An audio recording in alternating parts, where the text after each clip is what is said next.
Bonjour à tous et bienvenue pour une nouvelle vidéo sur ma chaîne. Il y a quelques mois de ça, j'ai été contactée par Marjorie, qui est la fondatrice de la box littéraire Exploratology. Peut-être que vous en avez déjà entendu parler. Si ce n'est pas le cas, je vous invite à vous rendre sur leur site internet, que je vous laisse bien sûr en barre d'infos, avec toutes les autres informations que vous aurez dans cette vidéo. Pour ma part, j'avais connu la box quand ils avaient fait une collab avec Mango & Salt, qui est une blogueuse que j'aime beaucoup suivre. Je me suis renseignée ensuite un petit peu sur Exploratology, j'ai été voir leur box, plusieurs lecteurs m'ont dit avoir testé et adoré.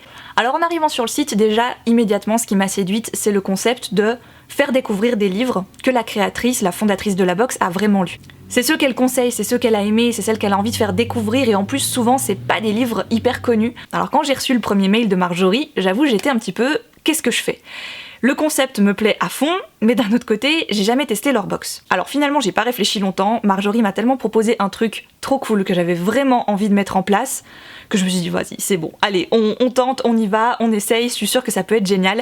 Et elle m'a donc proposé, un petit peu comme le concept avec Mango & Salt, de créer ma box littéraire en collaboration avec eux, avec Exploratology. J'y mets des coups de cœur que j'ai aimés, ils me proposent des goodies, des accessoires, etc. de créateurs internationaux qui pourraient me plaire, qui pourraient vous plaire. Et voilà, ça s'est fait finalement assez rapidement, on était lancés là-dedans, on se proposait des trucs, on s'envoyait des mails, on s'appelait. Et je pense que ce qui a aussi beaucoup aidé pour que ça fonctionne et pour que ça donne la box que je vais vous présenter aujourd'hui, c'est qu'il y a eu le feeling. Le courant est tout de suite passé, on avait un petit peu les mêmes envies, on aimait les mêmes choses. Alors si la box vous intéresse et que vous avez envie d'être surpris totalement, je vous déconseille de regarder la suite et de vous rendre directement dans la barre d'infos pour voir le lien qui vous mènera directement à ma box littéraire. Elle sort d'ailleurs aujourd'hui, jeudi 30 novembre, c'est le jour du lancement. En plus, j'avoue que niveau timing, on s'y est plutôt bien pris, hein, voilà. Je sais pas si c'était vraiment calculé ou pas, mais je trouve que ça tombe plutôt bien, vu que là, on est en pleine période cosy, cocooning, lecture au coin du feu le soir avec ta tasse de thé et ton chocolat.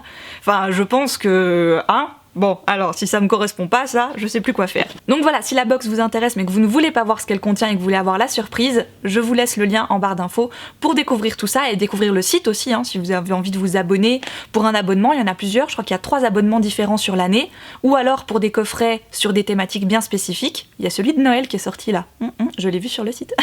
Et alors si vous êtes aussi impatient que moi et que la surprise, vous en foutez, on va découvrir le coffret ensemble, parce que moi je suis trop impatiente. Déjà, il y a cette petite carte là. Si tu as toujours un livre dans ton sac ou ta poche, tu achètes constamment de nouveaux livres alors que tu en as encore plein à lire à la maison, tu rates régulièrement ta station de métro parce que tu es plongé dans ta lecture, tu rentres dans chaque librairie que tu ne connais pas encore, tu avoues que You've Got a Mail est un de tes films favoris, tu aimes réarranger encore et encore tes livres sur leurs étagères, tu préfères toujours lire le livre avant de regarder le film. La première chose que tu regardes quand tu es invité chez des gens, c'est leur bibliothèque. Tu tombes parfois amoureux de personnages de fiction. Ton idée d'un week-end parfait, c'est tout simplement ton fauteuil préféré, une tasse de thé ou de café et un bon bouquin. Alors ça...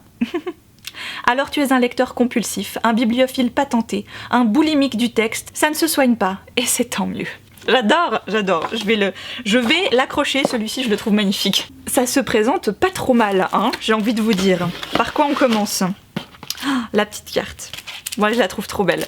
Marjorie m'en avait proposé plusieurs, et c'est vrai quand j'ai vu celle-là, tout de suite le coup de foudre. C'est totalement mes couleurs, totalement, je sais pas, l'esprit que j'aime pour ce genre de carte. Et j'ai pensé à vos dents. Je crois que le chocolat c'est un des derniers trucs qu'on a décidé d'ajouter dans la box parce que j'avais envie d'un truc à manger, parce que moi je grignote souvent en fait quand je lis. Et je lui avais dit que ce que je préférais c'était le chocolat noir, mais pas le chocolat noir seul que j'aimais bien quand il était aromatisé avec d'autres choses. Elle m'a trouvé un chocolat noir orange de Belgique. Moi je dis que ça, rien que pour moi là, café tasse. Vous avez vu le format du chocolat ? Je vous laisse imaginer, bouquin dans une main, chocolat dans l'autre. Pile le bon format. On a choisi du thé, bien sûr qu'on a choisi du thé, c'est une box littéraire margoliseuse. Tu voulais quand même pas qu'on mette des glaçons, bien sûr qu'on a mis du thé. Alors elle m'a proposé plusieurs thés, de la marque Calisthé qui est une marque de thé corse. Et je suis tombée sur Soir d'hiver. Un rooibos châtaigne figue amande. On est en automne ou on n'est pas en automne ? Hein ? Non mais s'il vous plaît. Oh là là là là. Je suis sûre que il doit sentir trop bon, si j'arrive à ouvrir. Des années plus tard, elle essaye encore d'ouvrir sa boîte de thé. Oh, c'est du thé en vrac en plus. Génial. Ça tombe bien. J'ai des boîtes vides. Ouh, ça sent bon. Alors ça, quand elle m'a montré le design... Oh là là là là, j'ai pas hésité une seule seconde, c'était celle-là qu'il nous fallait pour la box, pas une autre. Et honnêtement, j'achèterais la box juste pour la tasse. que je trouve magnifique. Non mais, enfin voilà, hein, s'il vous plaît. Donc c'est un renard avec des lunettes, un petit pullover vert et une tasse de thé. Et c'est noté It's always tea time, Alice Adventures in Wonderland. Et bien sûr de l'autre côté, c'est noté Hello Autumn. Et je la trouve tellement trop belle, cette tasse, elle est magnifique. Oh là là là là, voilà. Alors ça, quand je l'ai vue, je me suis dit, les gens qui achètent la box, je veux qu'ils aient cette tasse. Elle est tellement trop belle, elle est tellement trop parfaite pour l'esprit de la box, le cosy, le cocooning. On va quand même passer à ce que doit certainement contenir toute box littéraire qui se respecte. Des livres.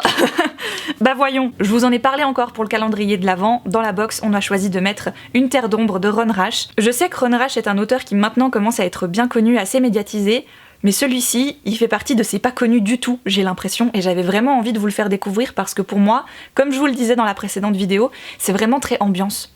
Il y a ce côté très pesant de petite ville, d'une femme qu'on prend pour une sorcière, nous on hésite à savoir si c'en est vraiment une, et puis il y a ce mystère de ce que contient le puits de la maison.